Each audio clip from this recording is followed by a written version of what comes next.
함께 기도하시겠습니다.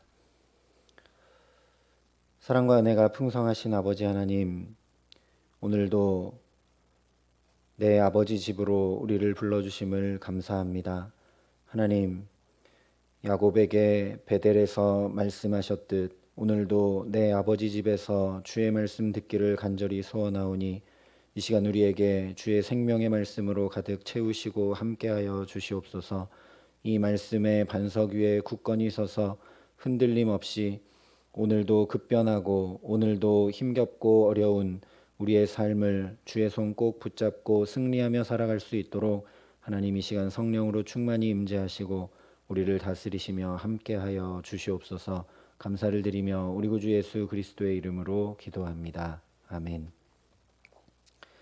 오늘 우리에게 주시는 하나님 말씀은 창세기 36장 전체인데요. 9절과 19절 그리고 31절과 43절 말씀을 봉독하도록 하겠습니다. 창세기 36장 9절부터 19절 말씀과 31절부터 43절 말씀 봉독하겠습니다. 창세기 36장 9절부터 19절까지 그리고 31절부터 43절까지 말씀을 제가 봉독해 드리겠습니다. 하나님의 말씀입니다. 세일산에 있는 에돔 족속의 조상 에서의 족보는 이러하고 그 자손의 이름은 이러하니라. 에서의 아내 아다의 아들은 엘리바스요 에서의 아내 바스맛의 아들은 르우엘이며 엘리바스의 아들들은 대만과 오말과 스보와 가담과 그나스요 에서의 아들 엘리바스의 첩 딥나는 아말렉을 엘리바스에게서 낳았으니 이들은 에서의 아내 아다의 자손이며 르우엘의 아들들은 나핫과 세라와 삼마와 미사니 이들은 에서의 아내 바스맛의 자손이며 시브온의 손녀 아나의 딸 에서의 아내 오홀리바마의 아들들은 이러하니 그가 여우스와 알람과 고라를 에서에게 낳았더라. 에서 자손 중 족장은 이러하니라. 에서의 장자 엘리바스의 자손으로는 대만 족장, 오말 족장, 스보 족장, 그나스 족장과 고라 족장, 가담 족장, 아말렉 족장이니 이들은 에돔 땅에 있는 엘리바스의 족장들이요 이들은 아다의 자손이며 에서의 아들 르우엘의 자손으로는 나핫 족장, 세라 족장, 삼마 족장, 미사 족장이니 이들은 에돔 땅에 있는 르우엘의 족장들이요 이들은 에서의 아내 바스맛의 자손이며 에서의 아내인 오홀리바마의 아들들은 여우스 족장, 알람 족장, 고라 족장이니 이들은 아나의 딸이요 에서의 아내인 오홀리바마로 말미암아 나온 족장들이라. 에서 곧 에돔의 자손으로서 족장된 자들이 이러하였더라. 31절부터 43절의 말씀입니다. 이스라엘 자손을 다스리는 왕이 있기 전에 에돔 땅을 다스리던 왕들은 이러하니라. 부올의 아들 벨라가 에돔의 왕이 되었으니 그 도성의 이름은 딘하바며 벨라가 죽고 보스라 사람 세라의 아들 요밥이 그를 대신하여 왕이 되었고 요밥이 죽고 대만 족속의 땅에 후삼이 그를 대신하여 왕이 되었고 후삼이 죽고 브닷의 아들 곧 모압들에서 미디안 족속을 친 하닷이 그를 대신하여 왕이 되었으니 그 도성 이름은 아윗이며 하닷이 죽고 마스레가의 아들 삼라가 그를 대신하여 왕이 되었고 삼라가 죽고 유브라데 강변 르호봇의 사울이 그를 대신하여 왕이 되었고 사울이 죽고 악볼의 아들 바알 하난이 그를 대신하여 왕이 되었고 악볼의 아들 바알 하난이 죽고 하달이 그를 대신하여 왕이 되었으니 그 도성 이름은 바우며 그 아내의 이름은 무헤다벨이니 마드레스의 딸이요 메사합의 손녀더라. 에서에게서 나온 족장들의 이름은 그 종족과 거처와 이름을 따라 나누면 이러하니 딥나 족장, 아라 족장, 여댓 족장, 오홀리바마 족장, 엘라 족장, 비논 족장, 그나스 족장, 대만 족장, 밉살 족장, 막디엘 족장, 이람 족장이라. 이들은 그 구역과 거처를 따른 에돔 족장들이며 에돔 족속의 조상은 에서더라. 아멘. 오늘 말씀은 에서의 족보를 전해주고 있습니다. 족보는 참 읽기가 힘든 성경의 부분들이기는 한데요. 어제도 말씀을 나눴듯이 25장에 아브라함의 죽음을 기록하고 그 다음에 이스마엘의 족보가 기록되고 이어서 이삭의 족보가 기록됩니다. 35장과 36장도 이삭의 죽음 직후에 에서의 족보가 기록되고 37장에 야곱의 족보가 기록됩니다. 이 똑같은 형식을 따라 기록하므로 에서는 이스마엘의 길을, 야곱은 이삭과 같은 믿음의 길을 걷게 될 것을 보여줍니다. 그러니 오늘 에서의 족보도 앞서 기록되었던 이스마엘의 족보와 비교해서 살펴볼 필요가 있습니다. 첫 번째 특징은 바로 길이의 차이입니다. 25장에 기록된 이스마엘의 족보는 단 7절로 굉장히 짧게 기록됩니다. 그런데 오늘 에서의 족보는 36장 전체에 걸쳐 43절이나 기록이 되고 있습니다. 비교가 되지 않을 정도로 에서의 자손들이 번성했다는 것을 알 수 있습니다. 그리고 두 번째 특징은 지위의 차이입니다. 이스마엘의 족보는 후손들의 이름만 쭉 나열한 후에 이렇게 마무리됩니다. 이들은 이스마엘의 아들들이요 그 촌과 부락대로 된 이름이며 그 족속대로는 12 지도자들이었더라. 한마디로 하면 이스마엘의 후예들은 촌장급의 지도자들이었다라는 것입니다. 그런데 오늘 15절은 이렇게 말씀하고 있습니다. 에서 자손 중 족장은 이러하니라. 19절도 이렇게 말씀을 합니다. 에서 곧 에돔의 자손으로 족장된 자들이 이러하였더라. 에서의 후예들은 모두 한 족속의 족장들이라는 사실을 후손의 이름 앞뒤로 기록하면서 강조하고 있습니다. 그렇게 쭉 30절까지 에서의 후손들이 족장들이라고 계속 기록을 합니다. 그리고 31절은 이렇게 말씀합니다. 이스라엘 자손을 다스리는 왕이 있기 전에 에돔 땅을 다스리던 왕들은 이러하니라. 에서의 후손들은 촌장 정도가 아니라 왕들이었다라고 말씀합니다. 그러면 이제 의문이 듭니다. 왜냐하면 엘베델에서 하나님이 에서가 아니라 야곱에게 이렇게 축복하셨기 때문입니다. 하나님이 그에게 이르시되 나는 전능한 하나님이라 생육하며 번성하라 한 백성과 백성들의 총회가 내게서 나오고 왕들이 내 허리에서 나오리라. 분명히 이 말씀대로 야곱을 통해 족장들과 왕들이 나와야 하는데 에서의 후손들에게서 족장들과 왕들이 나오고 있습니다. 우리가 이미 알고 있는 대로 야곱은 그저 12지파와 이스라엘 한 민족을 이룰 뿐입니다. 그런데 오늘 에서의 족보는 이렇게 마무리가 됩니다. 40절부터 43절 말씀입니다. 에서에게서 나온 족장들의 이름은 그 종족과 거처와 이름을 따라 나누면 이러하니 딥나 족장, 아라 족장, 여댓 족장, 오홀리바마 족장, 엘라 족장, 비논 족장, 그나스 족장, 대만 족장, 밉살 족장, 막디엘 족장, 이람 족장이라.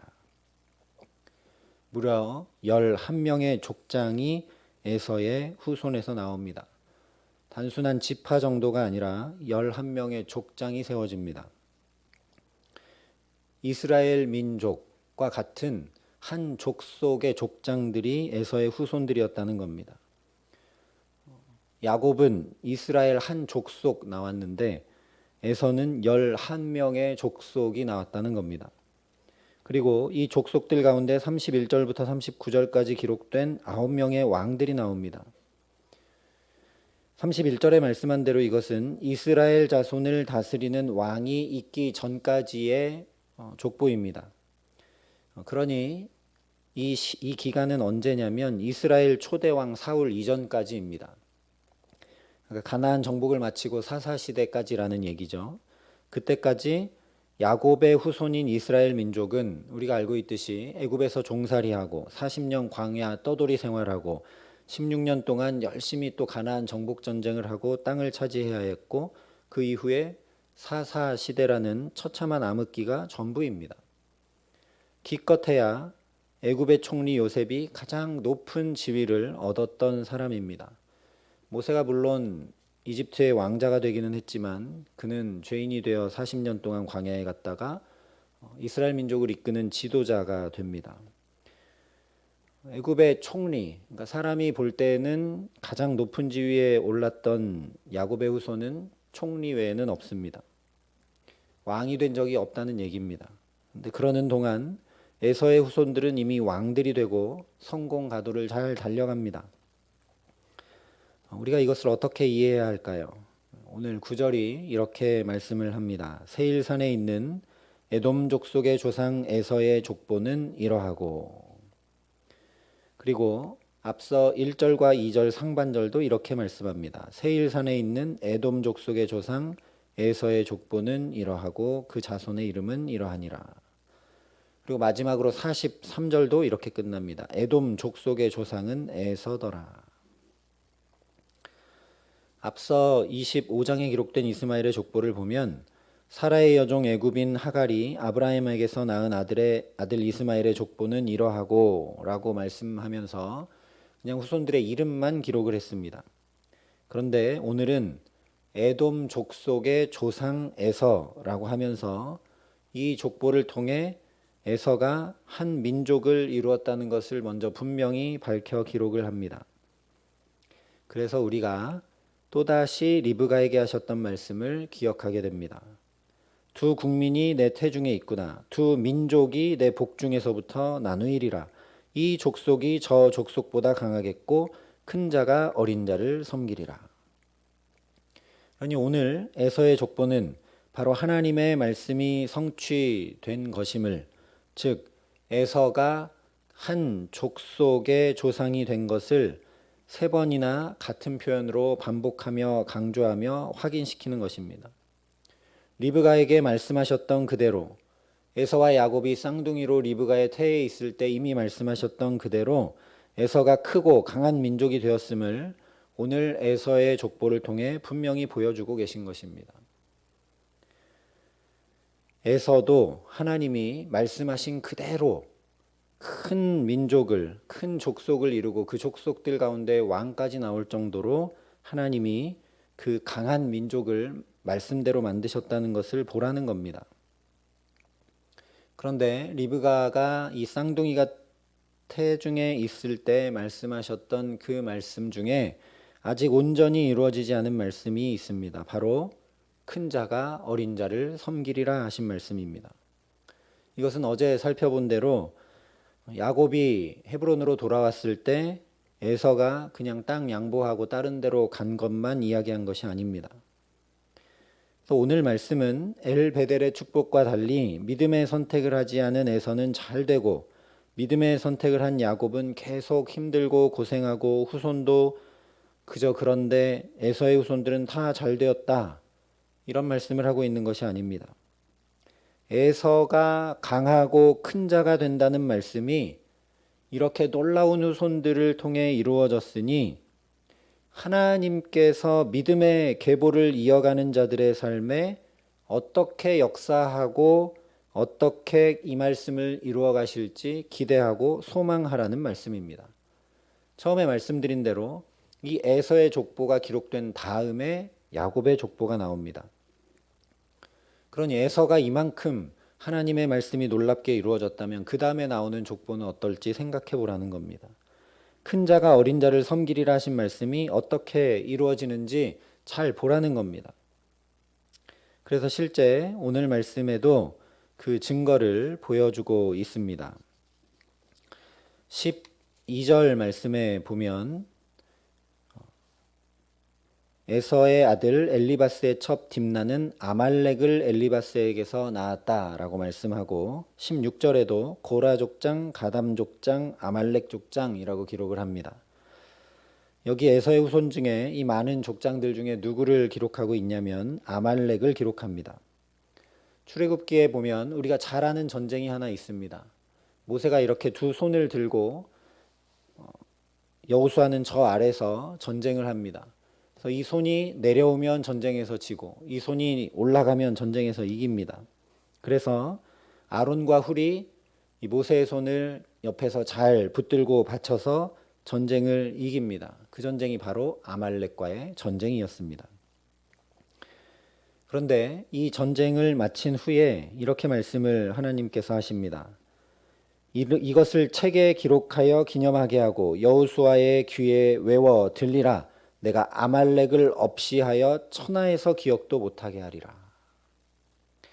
하나님이 왜 이렇게 말씀하셨냐면 신명기 25장에 기록이 되어 있는데, 이스라엘 백성들이 출애굽해서 광야를 힘겹게 지나가고 물이 없어서 불평하기도 하고 힘든데, 그래서 이 무리 중에 약해서 맨 뒤쪽에 뒤처진 자들을 비열하게 몰래 거기를 공격합니다. 그래서 하게 된 전쟁입니다.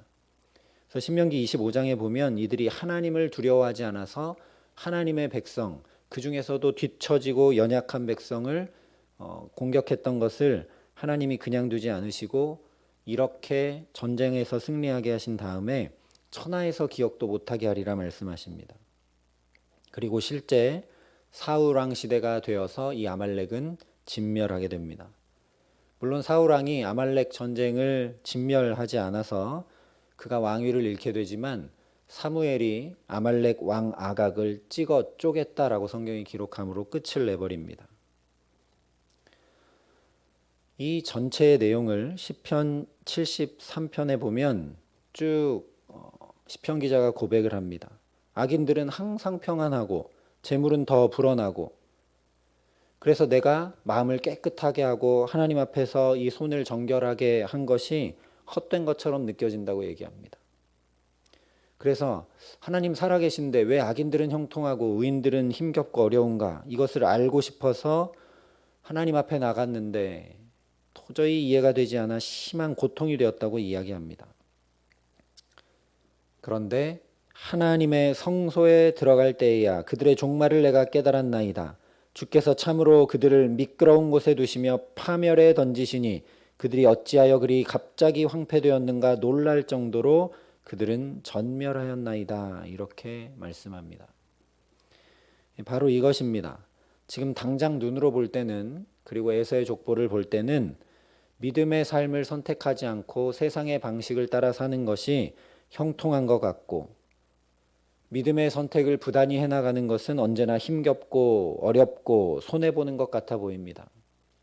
그러나 신실하신 하나님께서 우리 인간의 때가 아니라 하나님의 때에 반드시 말씀대로 이루십니다.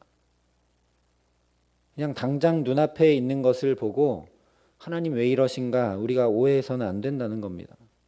말씀드린 대로 에서의 후손 가운데는 족장도 11명이나 나오고 왕도 많이 나는 것 같지만 결국 에서의 족보는 진멸하는 족보입니다. 에서는 여기서 끝이 납니다. 그런데 야곱을 살펴보면 사울 바로 뒤에 다윗 왕 때에 보면 온 열방이 이스라엘에 와서 스스로 조공을 바치며 섬기게 됩니다. 스바 여왕도 찾아와서 솔로몬을 칭송하고 하나님의 이름을 높입니다. 뿐만 아니라 바로 야곱의 아들 유다 지파를 통해서 만왕의 왕이신 예수께서 나십니다. 큰 자가 어린 자를 섬기리라, 내 허리에서 왕들이 나오리라 하신 말씀을 하나님께서 그대로 이루십니다. 다만 야곱이 살아 생전에 이 하나님의 말씀이 다 이루어진 것은 보지 못합니다. 요셉이 총리된 것까지만 보죠. 그러나 야곱은 그때도 영안이 환히 열려서 12아들을 축복하고 두 발을 모으고 하나님 앞에 돌아가게 됩니다. 어떻게 될지 안다는 겁니다. 하나님이 어떻게 말씀을 이루어 가실지 야곱이 알았다는 겁니다.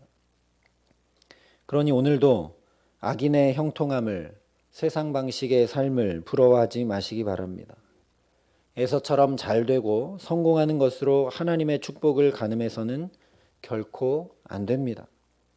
믿음의 선택은 하나님의 때에 놀랍게 말씀대로 이루어지는 결실을 반드시 거두게 됩니다. 시편 73편 기자가 고백한 대로 오늘도 이 첫 시간부터 하나님의 성전에 올라오게 하신 저와 여러분에게 하나님의 성소에 들어갈 때에야 그들의 종말을 내가 깨달았나이다 한 것처럼 믿음의 비밀을 분명히 깨달아 알게 하시기를 간절히 기도합니다. 야곱도 언제 깨달았는가? 엘베델, 하나님이 계신 하나님의 집에 다시 올라갔을 때 이것을 깨달아 알고 믿음의 선택과 결정으로 이제 나아갔던 것처럼 우리도 부단히 믿음으로 하나님 앞에 서기에 주의 말씀이 오늘도 우리의 가정과 일터와 모든 삶의 자리에 온전히 이루어지는 귀한 축복으로 우리를 붙드시기를 우리 구주 예수 그리스도의 이름으로 간절히 축원합니다. 함께 기도하시겠습니다. 사랑과 은혜가 풍성하신 아버지 하나님, 언제나 세상 사람들이 더 잘 되는 것 같고 언제나 더 세상의 방식을 따라 사는 것이 손해보지 않고 형통한 것처럼 보임을 하나님 우리가 경험합니다. 그러나 언제나 말씀을 다시 보면 주님의 성전에 올라와 주의 말씀 앞에 서면 그렇지 않다는 것을 또 확인하게 됩니다. 하나님 오늘도 내 아버지 집에 올라왔사오니 시편 기자의 고백과 같이 이 믿음의 비밀을 깨달아 알게 하여 주시옵소서. 하나님의 때에 하나님의 말씀을 반드시 이루심을 우리가 믿음으로 나아가게 하여 주시옵소서. 세상에 지금 잠깐 성공하는 것 같으나 그것은 정말 바람에 날리는 풀과 같은 것임을, 먼지 같은 것임을 분명히 깨달아 알게 하시고 에서의 족보를 보면서 이것이 진멸할 족보임을 볼 줄 아는 우리의 믿음의 눈이 열리게 하여 주시고 야곱의 삶을 통해 하나님의 말씀이 어디까지 이루어지는지 우리가 분명히 확인할 수 있게 하여 주시옵소서. 말씀하신 그대로 세상의 영광스러운 왕뿐만 아니라 만왕의 왕 되신 예수께서 이 말도 안 되는 좌충우돌하고 정말 넘어지고 쓰러질 때가 너무 많은 연약하고 연약한 인간 야곱을 통해 예수님께서 오신 것을 우리가 분명히 기억하게 하시고 하나님의 붙드심, 하나님의 역사하심, 하나님의 말씀을 이루심의 놀라운 능력과 영광을 바라보며 오늘도 우리의 가정에서, 우리의 일터에서, 우리의 삶의 자리에서 그 주님 붙들고 담대히 살아감에 부족함이 없도록 이 기도하는 시간 우리 가운데 성령으로 역사하시고 함께하여 주시옵소서. 이제는 친히 우리의 왕 되신 우리 구주 예수 그리스도의 은혜와 그 독생자 예수를 아낌없이 내어주신 아버지 하나님의 놀라우신 사랑하심과 오늘도 믿음의 결국, 믿음의 비밀을 더 깊이 깨달아 알도록 우리를 도우시고 붙드시는 성령 하나님의 교통하시고 역사하심이 여기 머리 숙여 그 하나님 앞에 그 주님의 말씀 붙들고 오늘을 살아가기로 소망하고 결단하는 여기 모인 모든 주의 성도들과 사랑의 빛교회 모든 교우들과 이 나라 이 민족과 이 귀한 복음을 오늘도 세계 만방에 전하시는 모든 선교사님들 가운데 이제로부터 영원토록 함께 하시기를 간절히 축원하옵나이다. 아멘.